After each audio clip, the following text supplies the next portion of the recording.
Però vostès no se n'adonen que fan exactament el mateix discurs que la Lliga Nord italiana? És a dir, vostès estan dient Roma ladrona, Madrid no roba, i reneguen així d'aquells principis de redistribució social, de justícia social, absolutament bàsics, i em sorprèn molt que a més sigui una consellera d'esquerres que ho faci. És a dir, a vostè què li sembla si la gent de Sarrià-Sant Gervasi digués mirin, és que nosaltres el que volem és gestionar tots els impostos nosaltres i no pagar els altres, perquè així tindríem uns hospitals i tindríem unes carreteres i tindríem uns jardins? Doncs això és exactament el discurs que vostè ha fet. Exactament. I jo ho lamento, entre altres coses, perquè vostès van pactar el sistema de finançament. I si és equivocat, doncs també en són responsables.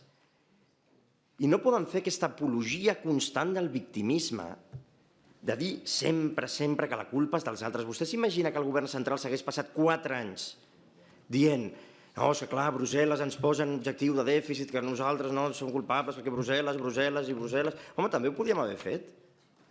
Però hem assumit la responsabilitat de dir, bueno, la vida, doncs cadascú té els seus límits i dintre d'aquests límits hem d'actuar.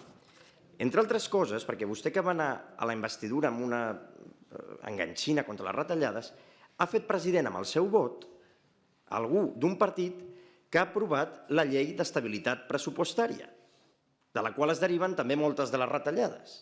Per tant, clar, és que aquest doble joc constant, al final també té un límit, i els hi hem de dir, deixin de jugar amb la gent.